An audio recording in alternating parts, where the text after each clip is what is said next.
the one thing that I like to tell people who are even curious about the immigration process is just schedule a call with an immigration attorney.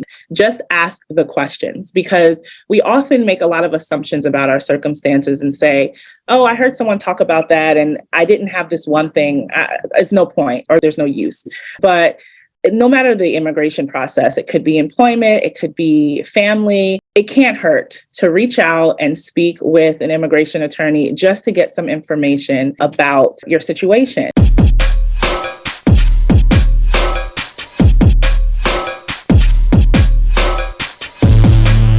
Hello, Profit First entrepreneurs. I am so excited today because we have a very, very special guest.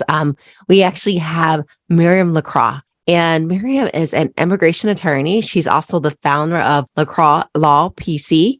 And her practice focuses primarily on family-based and employment-based immigration cases. And she works with couples, professionals, business owners, really to help them navigate the immigration process. And this is such an important concept today, a topic that I want to talk about because, we're still in that great resignation, right? We're like looking at the economy. We're like, is it down? Is it up? But then nobody doesn't have a job that doesn't want a job, right? Everybody has a job right now. So I've heard from a lot of you that are out there, hey, I can't find people and I live in a small town. I can't attract people. But I really love this option because, it really allows us as employers to fill where there's a void. And, we've all seen that Hamilton, that they play the musical Hamilton. And what did he say? We immigrants, we get the job done. Yeah. So please join me in welcoming Miriam Lacroix to the platform. Hey, Miriam, how are you doing today? Hi, I'm doing well. How are you, Susanne? I'm doing really good. You know me, I love the backstory. I love the backstory of why we do what we do. And being an attorney is not an easy feat by any chance. Being an attorney in New York is definitely a whole different level. Tell us about why this area of practice, why this particular niche to focus on right now.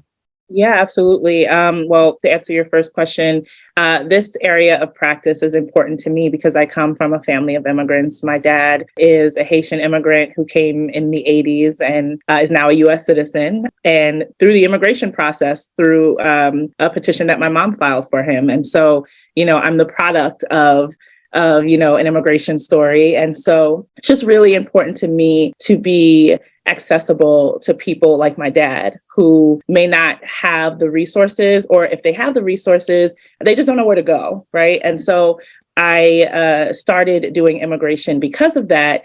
And I've picked my niche because I'm a business owner. I have my law practice, and I really do know what it's like to struggle finding good help. Someone who is passionate about what they do and also qualified. And because of that, a lot of employers in the US are, have a lot of positions to fill. And I just want employers to know that US born citizens, people who are already in the US, are not your only options. And, I'd love to help them with that. I love that. It's a very important need. I was at a conference and I want to say it was around 2021 and former President George Bush was there. And I never expected him to say this, but someone asked him what was the big challenge in the country. And he brought it up. He has a farm in Texas. And one of the issues that he was having was getting workers from his farm, just the way that the laws were set up. His workers had to leave after a certain period of time and then come back. And of course, they're migrants, so they may or may not come back. So he was constantly having to return the wheel. And so he readily wanted to see immigration change so that it could create some steadiness in the economy. And I was surprised at being former President George Bush, but even he saw the need. And I thought that was really interesting. So, a lot of times, Miriam, employers are afraid to even venture, especially when we're talking about the smaller companies, even the larger ones, they're thinking that it's so expensive. They're thinking like all these thought it's going to be hard to navigate this system. And a lot of our viewers, I think on minimum, they started at $500,000 to go up to 50 million. A lot of them, they don't even know where to start with this process. Yep. So Mary, can you kind of walk us through like what we should expect when we're looking for talent, like how to source it, how to bring them in? What does that process look like? Yeah, absolutely. So when employers reach out to me, especially when they don't have anyone in mind, they're just like, how would I go about this process? I often tell them you might want to take a look at students who are in university, ready to graduate, but they're on a student visa. And the thing about student visas is that they're not allowed to work under that visa. But once they graduate, they can apply for an employment type visa that is either temporary or even a permanent one that leads to a green card that will allow them to work for an employer. And so when employers ask me, where do I look? I always mention universities first, going to the universities, career center, putting up postings, because foreign students are wanting to stay in the US. They've been here for, 4 years for undergrad. Maybe they've gotten their master's an additional 2 or 3 years. And so they're eager to find employment and stay. And so that's the first step. Having a potential candidate in your hands. You've seen their resume, you're impressed by them, maybe you've spoken to them and you just click and they just seem like a good fit for your company. That's the first step. The next step is then, of course, to speak with an immigration attorney, because there are a number of immigrant and non-immigrant visas available. And so when I say immigrant versus non-immigrant, just so that we're clear, non-immigrant visas are basically visas that are temporary. So what you just mentioned, Susanne, visas for a farmhand, they're usually for a few months, they're temporary, or an intra-company transferee, someone who is transferring from a foreign branch of a company to the US branch. That is what we would call a non-immigrant visa, because they're coming for a temporary period, whether it's 3 months or 3 years. But an immigrant visa is a permanent one. And so you're applying to have this person work for you permanently. And in the meantime, they'll likely get their green card. And so speaking with an immigration attorney is the next step to know which one of these visas your company or your position and the person you want for that position could fall into. I love that. And, international workers are some of the most loyal people that you can meet. Outside of the US and most countries, you still get a job and you stay at it for your entire life. People just don't jump jobs the way that they've adopted in the US with that. And one of my best friends, she came through just the way you mentioned. She came out with an accounting degree. She had, I believe it's called an OPT, right? The work visa for the first couple of years. And her accounting firm, the accounting firm that she went to work for, sponsored her. And she is still there like 15 years later, like 15 years. Yeah. She's like a manager there. And I'm like, you think you want to go for a partner? Because she's been there so long. I'm like, you're like practically growing on the wall now. But some of the most loyal employees or team members that you can ever get are there, come through the international pipeline. Now, where does it go wrong in terms of like applying for a visa? Oh, yeah, it can go wrong in so many different ways. I would say it normally goes wrong when we're talking about employment-based green cards or employment-based visas. Where it normally goes wrong is that either the employee doesn't meet the criteria for that particular visa, or the position that the employer has open and is looking for an employee doesn't really fit within one of the visas. So, for example, I'll talk about H-1Bs because we are in H-1B season. And so what happens is, in order to be eligible for an H-1B visa, you have to be hiring for a position that requires a bachelor's degree. And so a lot of times employers come to me and they're like, oh, well, this person that I need has a bachelor's degree. Well, that's great. They need to. But does that position require a bachelor's degree? And so there's some analysis to be done about the position, about the potential employee. So that's where I see things go wrong mostly, is just ineligibility for what they're applying for. And you don't want that, because these applications require fees and you don't want to pay the government for something that they're not likely going to approve. And so that's something I definitely talk people through before they start the process. I love that. And I'm glad that you mentioned fees too, because that's a big thing with small businesses. They're imagining like $100,000, some type of crazy money. Oh, no. What are the fees usually associated with the sponsorship of an OPT or a work visa?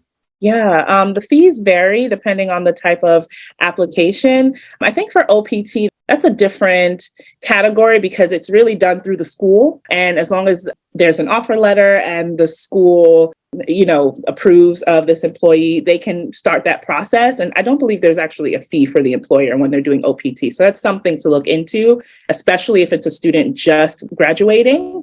And OPT is optional practical training. It's if they're just graduating and they're wanting to work for you for a year. Now, if they're in tech, if you're a tech company, then they can extend it for additional time. It won't just be 1 year, but for everyone else, it's a 12-month program. And that's a way to sort of feel out this candidate. And maybe you might want them permanently during that time. But the fees involved for other employment-based processes vary. And I would say you could probably count on it being a couple thousand, right? 2,000 or 3,000, depending on what you're petitioning the employee for. And then, that's the government fees. But if you mentioned 100,000 and things like that, your fees will not be that much. And what I'd like to tell employers is that you have a need in your business, and having this employee can help your business make more money. And so I think that whatever the fee is, it's invaluable because you are filling a position that's going to help your company, make more money. And so you're going to make that back regardless. Oh, yeah, definitely. Especially if you guys are practicing profit first, where we like to see at least that 150,000 per employee or that 4X, 5X, definitely. I was snickering for a moment with the 100,000. It's like, Miriam practices profit first. Yes, I do. Yes, I do. But you're right. 100,000 is a bit much. But I think you said, 3,000? Is that what the government fees are? Yeah, so it's around there, I would say, as average. I want to say I paid my recruiter more than that, just like looking for somebody. So that's actually a pretty decent deal there. Now, a lot of times there's some misconceptions that are out there, and I always have to roll my eyes. Everybody's like, yeah, I can get dirt cheap labor and pay them very low. And I want to just kind of address that misconception out there. Miriam, so I'm going to let you talk about that fair market wage and restrictions with the visa. Yeah, no, I appreciate that, Susanne, because I think people really don't understand what goes into the process when you are hiring foreign labor. And the Department of Labor is involved in your process. Unless there are some circumstances where you don't have to get labor certification or file labor condition application, you have to go through the Department of Labor before you can hire someone who is not either a green card holder or a U.S. citizen. And so one part of the process could be obtaining what's called a prevailing wage from the National Prevailing Wage Center. And basically what that means is a prevailing wage is basically the salary paid to workers in similar occupations in that same geographic area where you intend the employee to work.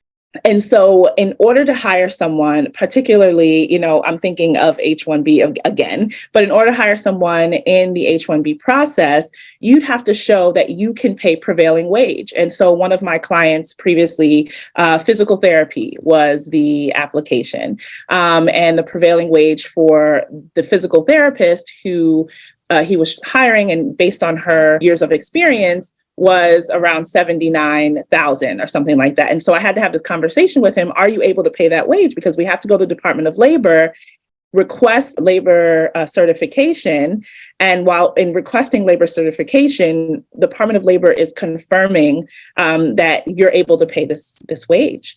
H-1Bs and all employment-based immigration is heavily regulated. They are watching. And so there's definitely no way to pay them less. You either have to pay them the exact same or more than what you would pay a U.S. citizen or someone who has a green card or permanent residency working in your company. And so it still applies. You have to hire the best and brightest. And just like you at your A players, you're going to pay them a market wage. So very important there. And thank you for clarifying that. Now, I'm curious, a lot of people go, well, in this economy, people stay with me 2 years and they leave. Let's talk about work visas, how long they last, what happens if that person leaves. Yeah. So again, it depends on the work visa. For example, I have an intercompany transferee, a client who worked for Bolivian Bank and has now transferred to a bank in New York. And those visas are for 7 years. And it's renewable for first 3 years and then 2 years and then 2 years. But what I've experienced and what I've seen is that they like to renew their visa. They like to keep coming.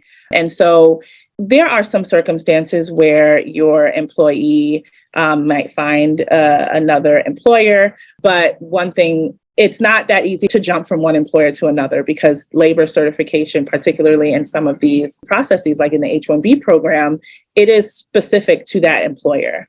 And so it's not very easy for employees to jump around. They're usually, in my experience, very picky about the employers they choose because they don't want to jump around.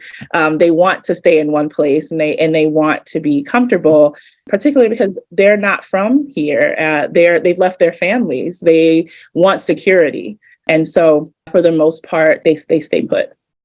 Oh, yeah. Imagine having an employee for 7 years. Like, Yeah. I mean, we're talking like millennials, they stay like 2 and then they jump ship, right? But 7 years, because like, how long does it take for you to get a green card? Is it like 5 years to get a green card or like well, it depends 10? on if you're getting it through your employer, it could take a couple of years actually through the employer process. So I would say 24 months or so to get your green card. Wow. And that's after they've been with you for a while, right? Right. Yeah. This same person that I'm telling you about, that was an intercompany transferee, that bank is now applying for them to get their green card because they've been there for 6 years, almost 7 now. They've been there and they're like, well, you seem, loyal to us and we want to keep you on and we're familiar with you, the work. And, in the next couple of years, he'll be a permanent resident and they'll have a permanent employee who's already been with them for 7 years.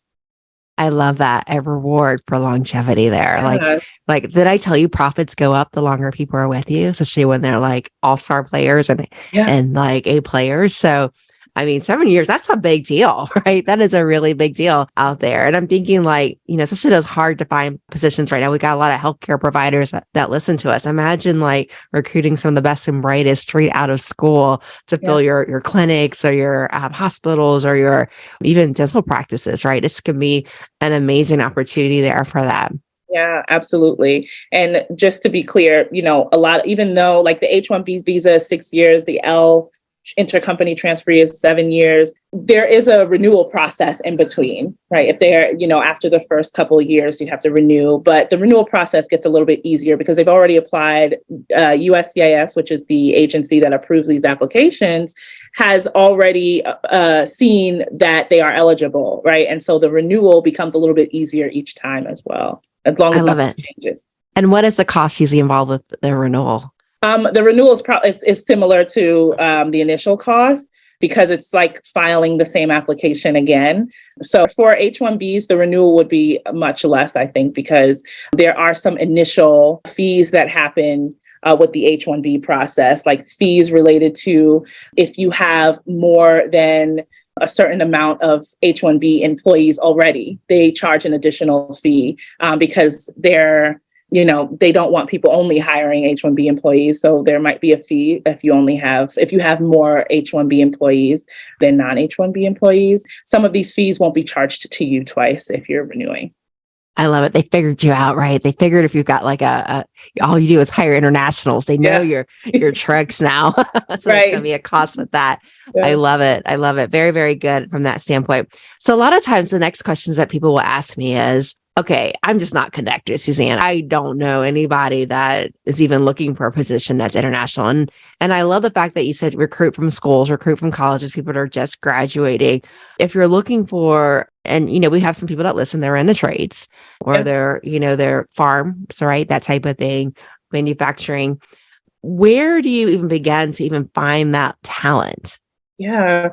There are actually recruiting agencies that can recruit for unskilled, or I wouldn't say unskilled, but like labor that it's not required that you have a bachelor's degree or any degree at all. I guess under the immigration laws, they call it unskilled, but I kind of don't like that because obviously they have skill and I don't want to offend anyone. But I can't cook a souffle, so I get it. So there are actually agencies or online recruiting agencies, and I've had conversations with a few of them who are very familiar with the immigration laws and the regulations, and they know what's required. And they even go as far as offering the transportation for people who are abroad to bring them into your work site to make sure that they get there and then, hand them off to you. So there definitely are options if the position you're looking for isn't necessarily a professional position that requires a certain degree.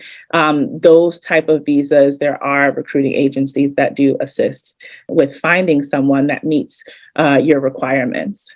Did I tell you that Miriam works in like all 50 states? Her firm is national. So, even though she's physically in New York, she has worked with clients in California. So definitely she is a gem to work with there. Mm-hmm. And then, Miriam, one of the things that we like to do as we close out, we always love to ask our guests, if there's one thing that you can leave our viewers and our listeners with, it can be personal, it can be business. What would that one nugget be?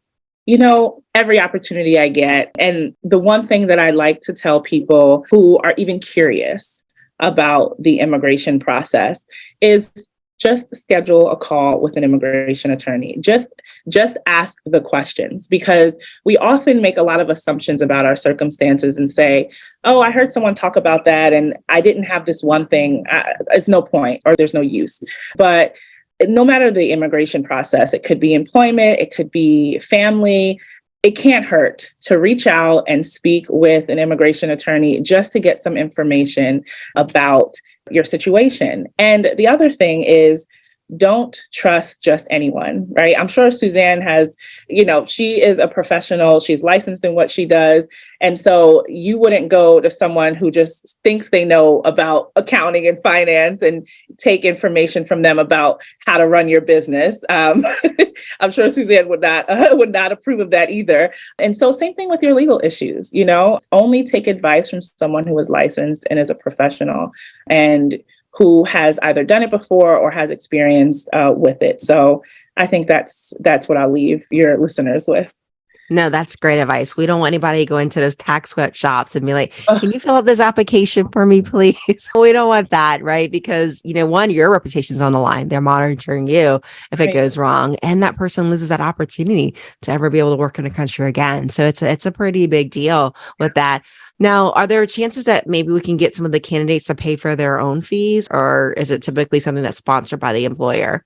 That is typically sponsored by the employer, but it really depends on the program that they're applying through. And so, and that's a very good question. If you're thinking about questions to ask me or any lawyer that you speak with, that's a really good question, because there are certain regulations, particularly with the H-1B that I keep mentioning. Employers must pay those fees and employees are not allowed to.